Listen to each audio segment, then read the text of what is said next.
What's up guys, Shane Starnes here, and I've been using the Galaxy S20 Ultra as my main device for the past month, and even with several updates that have come through for the device, there are still several major problems with this phone. I'm going to show you guys the top 10 problems that are most likely to happen with your Galaxy S20 Ultra and how to fix them. Let's go ahead and get started. While I actually love the camera on the Galaxy S20 Ultra, and it's the reason that I decided to stick with it instead of the Galaxy S20 Plus that I had purchased, is because I really love the 10x optical hybrid zoom. I find myself really using that zoom function a lot, and I love the fact that it is just about lossless at 10x and actually usable at 30x. That being said, there are some major issues with the camera, so the top two things we're going to look at have to do with the camera. These issues are very hard to overlook. So the first thing I want to show you guys is when I'm taking images of brightly colored objects, like this flower for example, you'll see that it is way oversaturated. So oversaturated to the point that it's almost usable, it's kind of blown out. You can see, especially around the edges and stuff, you lose a lot of the detail of the image because it just can't seem to process that color. Now, if you look at the second picture that I took here, this is the fix, and it's not a very good fix because while the saturation looks a lot better, the overall image is totally darkened. So there's an exposure setting when you're taking your pictures. So if we go into the camera, let's say I want to take a picture, you have an exposure setting here.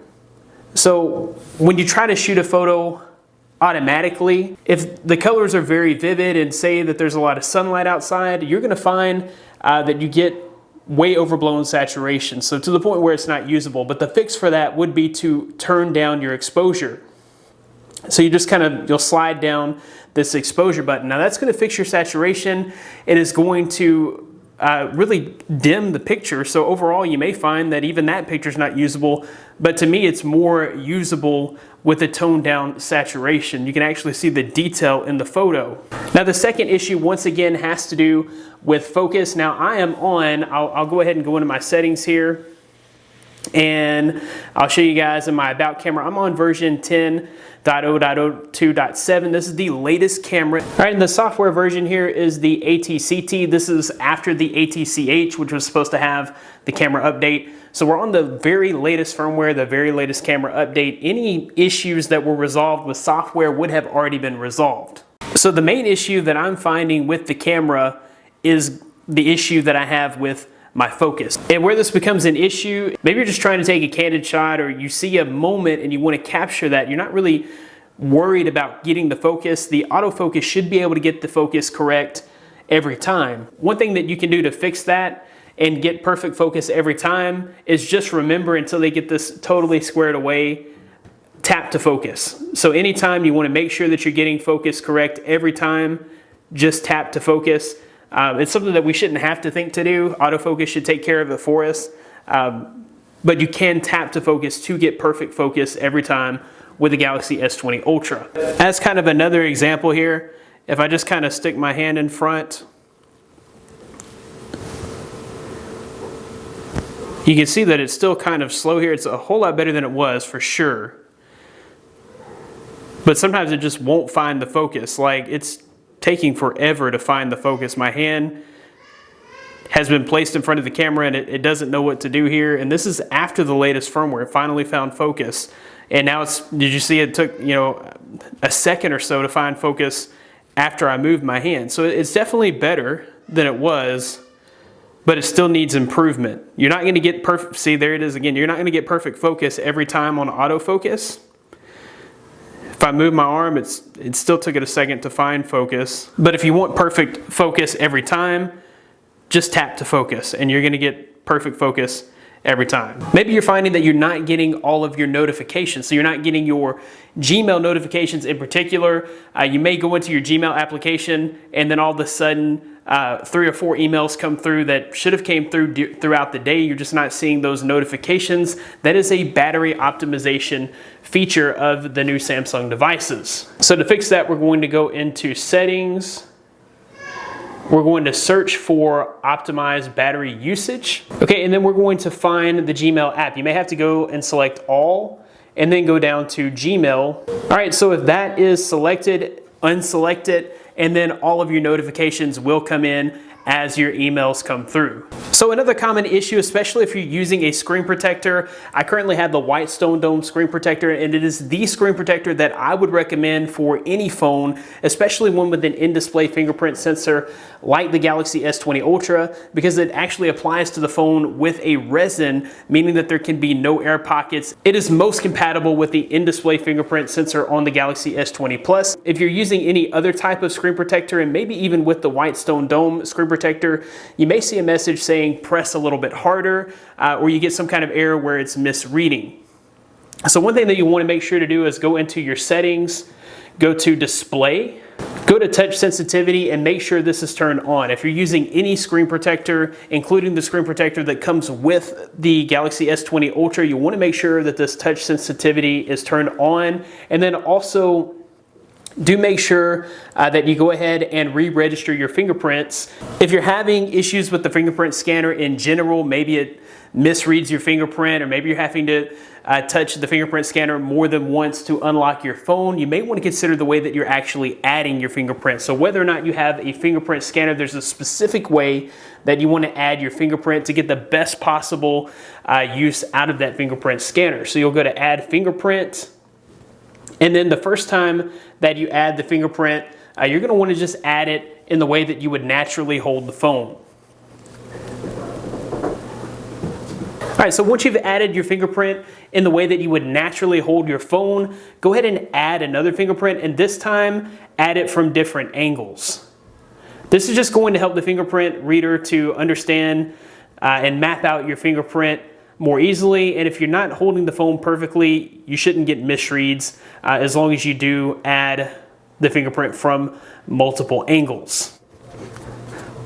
All right, so we'll go ahead and test that out, and we should be able to get the perfect fingerprint scanner every time without any misreads. And as long as you register it right, the fingerprint scanner is actually a very effective way of protecting your Galaxy S20 Ultra. So another major issue with the Galaxy S20 Ultra is the same issue that we've had for Samsung phones for the past several years. This phone does still include a pretty harsh curved edge, and you may find that you are accidentally touching the phone. This is a pretty big phone. It can be a little unwieldy. So when you're holding the phone, say you're trying to reach across the screen, you may find that you're touching the edge of the phone without really meaning to. You know, the pad of your palm is just touching that part of the screen. Maybe you're not meaning to. So there's a setting that you can turn on here to avoid accidental touches. We're going to go into our setting, display. Scroll down to where it says accidental touch protection. Go ahead and turn that on. This is going to do a few things. So it is going to prohibit you from accidentally touching the edge of the screen while you're holding it, but it's also going to help to reduce the screen turning on if it's in a pocket or a purse or somewhere where it shouldn't be activating the screen with a touch. Another thing that you may be wondering is, where's the app drawer on the S20 Ultra? If it's been a while since you updated your phone, you may not be familiar with the fact that there is no more app drawer button on the home screen. That has been removed as far as the factory settings. So the way that you can get to your app drawer is by swiping up. Now that's easy enough to remember. You know, you just swipe up to get to the app drawer.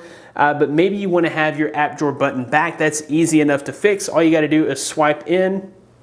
Go to your home screen settings. If you want to get the apps button back, there is an option here, show a button on the home screen that opens the app screen. Just select that, and now you'll have your app drawer button. If that's easier for you, you can add it. For me, I don't mind swiping up and swiping up again to bring up and remove the app drawer.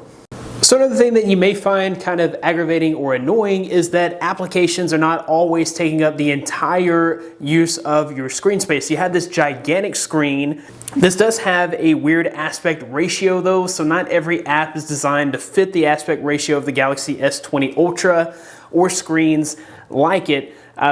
Pretty much everything is set to auto on a full screen mode, but you can force any application into full screen mode all the time. So the way that you're going to do that, just for an example here, I'll launch Netflix and I'll play a video here, and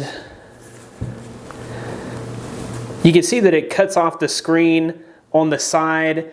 The bottom's fine, but on the side here it does cut off the screen. If you want to take full advantage of your entire screen here, you can change that in settings.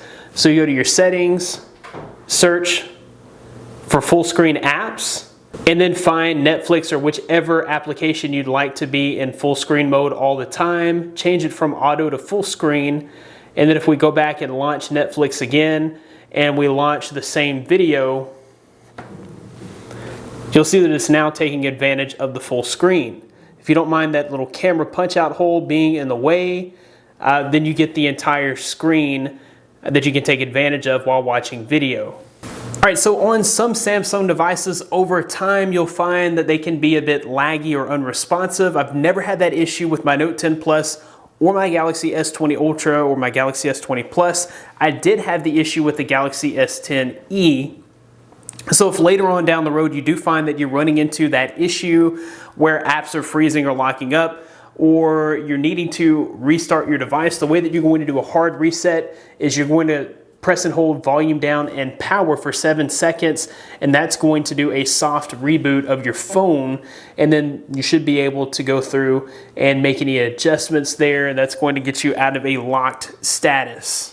So another thing that you may find that you're having issues with on the Galaxy S20 Ultra, you may be having some Wi-Fi issues. Maybe you're finding that the Wi-Fi is dropping in and out on occasion. You may even find that it's not actually receiving your password, or you can't get logged on to your Wi-Fi network. So one thing that happens when you're using Smart Switch to bring over all your information from your old phone to your new phone is it may, when it's making that data transfer, some things may be lost in the middle, and you may find that you're having Wi-Fi issues. So one of the easiest ways to fix your Wi-Fi issues would be to go into your settings, go to Wi-Fi, find the connection that you're having issues with, go to your settings, and then at the bottom here you'll see a button that says forget.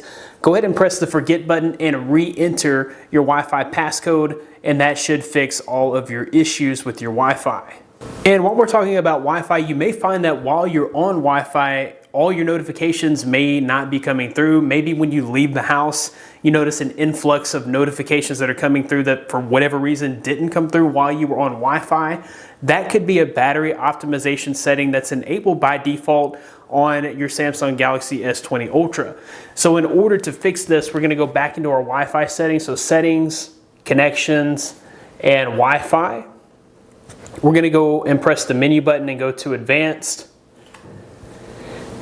And then the Wi-Fi power savings mode, if that's turned on, you'll want to go ahead and turn that off. That is going to eliminate the issue that you may be having with notifications not coming through while you're on Wi-Fi. One thing that I really love about Samsung devices is that always on display. It only eats up about 2 to 3% of your overall battery, and it enables you to always be able to see the time, always be able to see the date, and always be able to see notifications as they come through. You may find that when your always on display is turned on, your phone may wake in your pocket. This can drain battery and can also cause your phone to overheat. So there's actually a setting that we can change to fix that.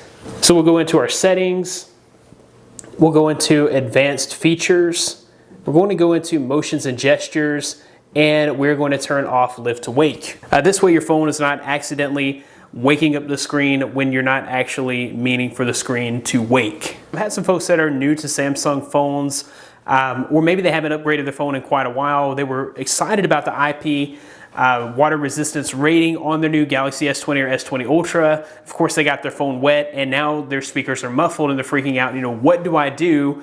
My speakers are muffled, they don't sound right, I feel like my phone is damaged after getting it wet. So really you just have to understand that even though the phone does have a water resistance rating, water can still get trapped between the speaker grill and the phone seal.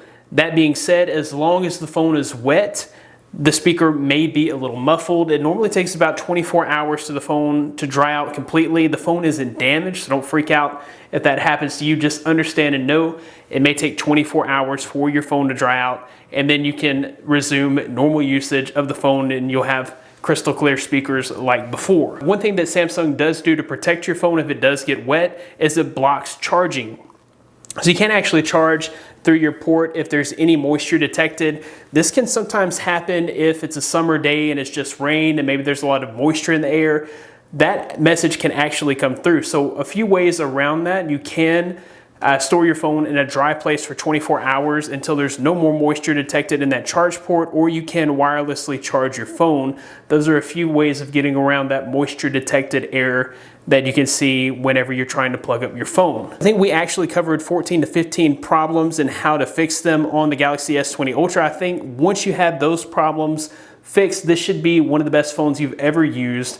Certainly one of the best phones that I've ever used. I'm really enjoying the S20 Ultra. You know, if they can solve those minor camera issues with the focusing and the saturation in one of these updates, I think I'd be perfectly happy with the S20 Ultra. What are your thoughts below? Have you had any of these issues? Were you able to get them fixed with these tips?